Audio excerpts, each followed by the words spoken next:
Bonjour, bienvenue à la réflexion du jour ou Daily Reflection. Nous sommes le 22 janvier. Aujourd'hui, nous allons réfléchir sur le passage de Marc, chapitre 3, versets 13 à 19. Jésus vous appelle. Écoutez bien. Jésus est monté sur la montagne et il a appelé ceux qu'il voulait. Ils sont venus auprès de lui et il en a établi 12 pour qu'ils soient avec lui et pour les envoyer proclamer la bonne nouvelle avec le pouvoir de chasser les démons. Voici les 12 qu'il a établis. Pierre, c'est le nom qu'il a donné à Simon. Jacques, fils de Zébédée. Et Jean, le frère de Jacques. Il leur a donné le nom de Boanerges, c'est-à-dire fils de tonnerre. André, Philippe, Barthélemy, Matthieu, Thomas, Jacques, fils d'Alphée, Thaddée, Simon de Zélote, Judas l'Iscariote, celui-là même qui a livré Jésus. Alors, Simon-Pierre, Jacques, Jean, André, Philippe, Barthélemy, Matthieu, Thomas, un autre Jacques, un autre Simon, Thaddée et Judas. Quel étrange assortiment de personnes! 4 pécheurs, un collecteur d'impôts, un radical politique et 6 autres hommes dont les noms n'apparaissent plus jamais dans l'évangile de Marc, sauf pour en révéler un comme un traître. Ce sont 12 hommes qui ont changé le monde. Même Judas, parce que lui aussi a joué un rôle dans l'histoire du salut. Comment sont-ils devenus des changeurs du monde? Eh bien, ils le sont devenus progressivement. Premièrement, Jésus les a appelés et ils ont répondu à son appel.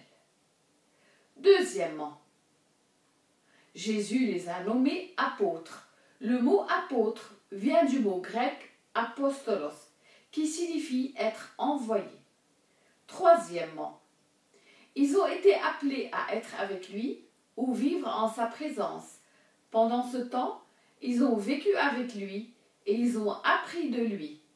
Et puis, quatrièmement, ils ont été envoyés pour proclamer le message du salut avec toute l'autorité dont ils ont eu besoin pour faire des miracles au nom de Jésus.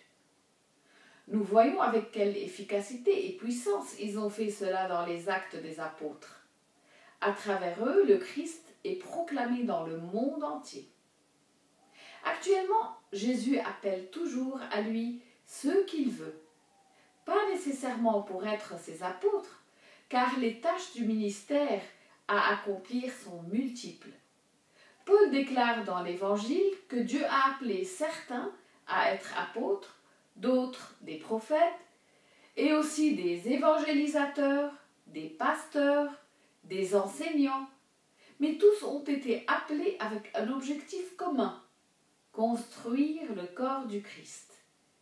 Selon Éphésiens 4, 11, 13.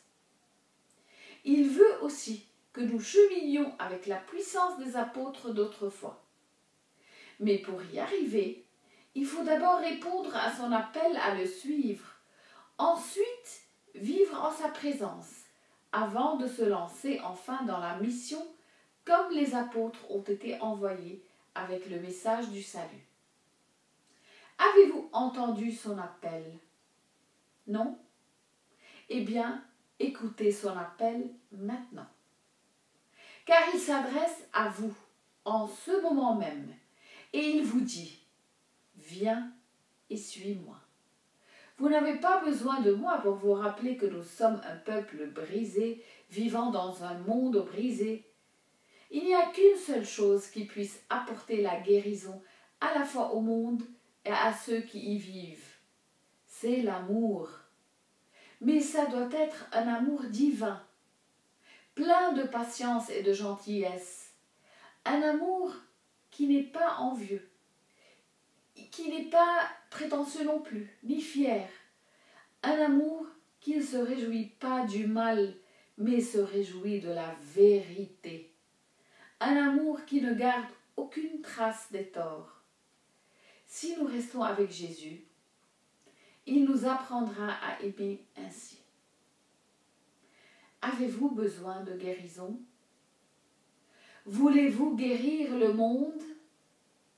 Alors, venez et suivez Jésus. Il vous appelle